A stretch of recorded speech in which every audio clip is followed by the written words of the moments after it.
What's going on, y'all? Sogekami here talking about One Piece 1079. This chapter is titled The Emperor Red Hair Pirates, so you know it's going to be a Shanks chapter. And right off the bat, we see that the cover page for Germa 66, they've switched it back to like a Luffy, cover page requests. So that makes me think that maybe the Germa 66 storyline is done as a cover page.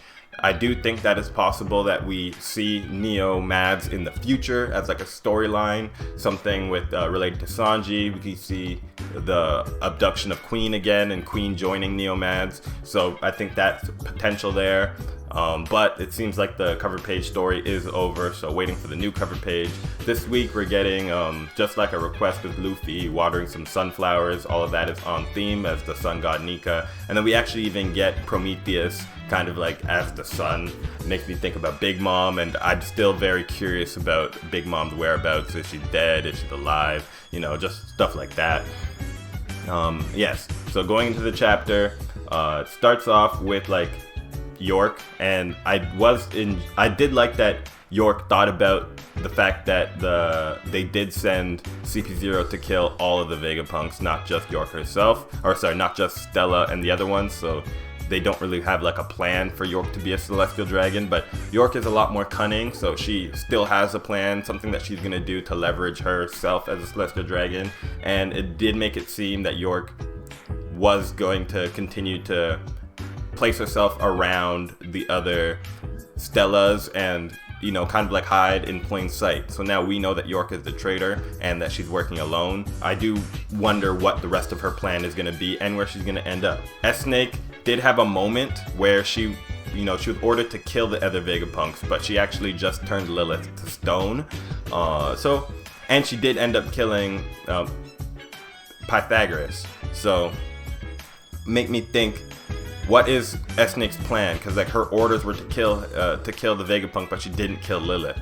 So like we do know that Lilith can get unpetrified. So I am just thinking like what's gonna go happen next in the future. There we did get a moment where S-Snake like dropped an ellipsis, like a ... So like is S-Snake gonna follow the plan, or is S-Snake kind of like working to her own benefit in a way? There are parts that York had mentioned about Egghead that shouldn't be destroyed, so I wonder what exactly York's plan is. Like, is it the basement? Is it the weapons part that shouldn't be destroyed? Like, where is the important part that, or maybe it's even just Punk Records itself, that she needs Punk Records for like the intelligence and to like drop in that knowledge. She said to protect those areas, the Stella, and then the hostages. So maybe it's the hostages that York is going to use to leverage herself into becoming a Celestial Dragon. But I just really doubt that they will let her become a Celestial Dragon. We do know that Robin and Chopper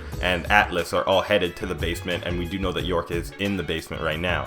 So will York be there when they get there, or will somebody meet them at that point? It will be S-Snake. Like, I do wonder who's gonna run into who in what scenario, and kind of how things are gonna play out going forward. But yeah, it's all kind of up in the air right now. They did not really show us much of any of the other characters at all. So like the whereabouts of the Straw Hats, like kind of what they're doing moving forward, we don't really know yet. We're gonna have to wait. There's a break next week too, so we're gonna have to wait 2 weeks to figure out what's gonna be going on with York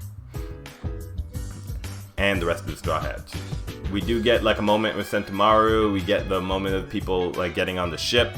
So Egghead is going to be like, everyone's going to be gone from Egghead for the most part. But at the end, we see the Blackbeard Pirates. We see the Blackbeard Pirates flag. We see the kind of their log ship. That makes me think that it's possible that Blackbeard himself can be arriving. And if Blackbeard's arriving himself, then Law is going to be like with them, as maybe he told them the direction that the Straw Hats were headed, and Luffy as a target for Blackbeard could be wanting his devil fruit. It could be a bunch of other things. So all we know right now is that the Blackbeard Pirates have arrived. So when Kizaru gets there, it could be Blackbeard with the power of darkness versus Kizaru with the power of light. Like, never even expected this to happen. So like, yeah, that's very interesting. We get into like the meat and potatoes of this chapter, the really big stuff. Shanks versus Shanks versus Kid. Let's call it Shanks versus Kid. A lot of this chapter was fluff, Kid bigging up himself, and basically, you know, Shanks saying like, oh, don't underestimate them, don't underestimate them. It seemed like it was just gonna go in and be like, you know, like a tussle.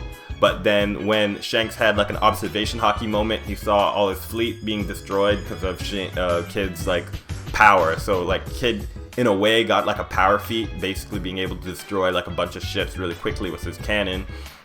And then Shanks just straight up goes Roger mode. He gets super angry because he's about to destroy his fleet. That he's like, you see him like kind of like joking around with his fleet. You know, these people mean a lot to him. I guess that's what all that fluff conversation was for. Like he's just talking to a lot of people. A lot of people are saying, oh, Shanks is the greatest, blah, blah, blah.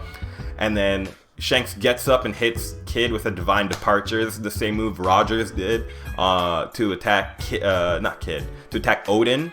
But Odin got up after that Divine Departure. Odin was A-okay. But Kid? Yeah. I don't know if Shanks is more, like, I don't know if that means Odin's more powerful than Kid, or that Shanks is more powerful than Roger. But Kid and Killer both got demoed by by Shanks. And, yo, that was crazy. Like, the Divine Departure bodied them. Shanks landed on their ship. They gave up the poneglyph rubbings, lickety split.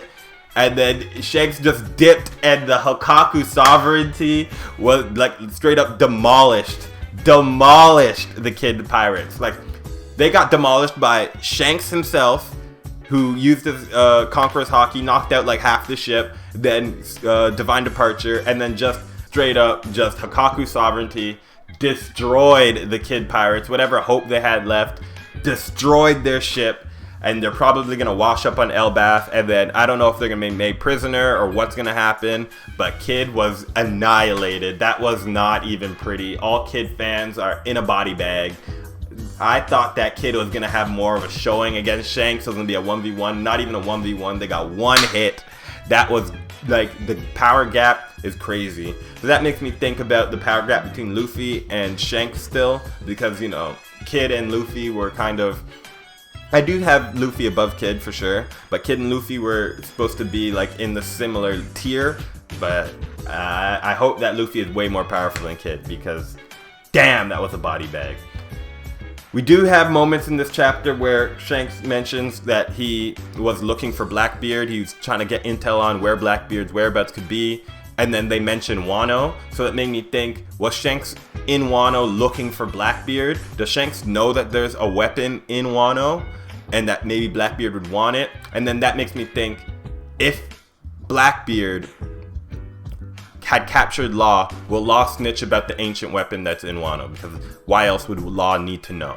So these are the things that made me think about in the chapter. I think that maybe Law is with the Black. I've thought this for a while. I think that Law is going to become... He could potentially be the 10th Titanic captain if there's not one already. But, like, I think that Law could be switching teams, because I don't think that he made it. Like, maybe he lost and he's like, yo, I'll give you guys some intel. I'm sorry, whatever. Not even I'm sorry, but, like, you know, don't kill us. I'll give you intel. I'll show you to where the Straw Hats are. I'll tell you about Wano. Yada, yada, yada. Yeah, this chapter was a complete and utter annihilation for the Kid pirates. And Oda doesn't really, like, Kid does not get a lot of, like, straight up W's. I don't think Kid has gotten any straight up W in the series. Like, he tag teamed Big Mom, but like I've always said, I think Law did a lot of the heavy lifting in that fight, and Kid just showed up. Like Law said, Kid shows up at the end to just get the credit. So, yeah, Kid did not have a good showing. Shanks had an amazing showing in this week of the red. That's the captain of the Red Hair Pirates right there. Didn't need Ben Beckman, no Lucky Roo, no Yasopp. You didn't get none of those. Just Shanks, just one Divine Departure, and that was it. The sickest, yo, that was crazy. But I'm so sorry for the Kid Pirates and the Kid Pirates fans. Once again, I thought Killer seemed pretty good, being able to like react in time and protect Kid, but like even Kid didn't last. And the giving up of the poneglyph rubbings was hilarious, because they just handed those. Shanks didn't say a word, took the poneglyphs, dipped, Hakaku sovereignty, and that was a wrap. So Let me know what you thought about chapter 1079. Chapter 1080, I feel like we're going to get a Blackbeard chapter, maybe learn about what happened with Law, how he ended up at Egghead, because I don't think that those things are separate. I feel like Law pointed him in that direction, and that's kind of what I want to see. And then after, from 1080 to 1081, 1082, I hope we get more Straw Hat centric things again. Maybe we can get something related to the revolutionaries. Maybe we can go back to something with Kuma and then go into Kuma's backstory after that. But you know, I feel like next chapter is definitely going to be a Blackbeard focused chapter. So yeah, let me know what you think. Leave a subscribe, leave a comment down in the comment section, and like the video. Thank you so much for watching. Peace.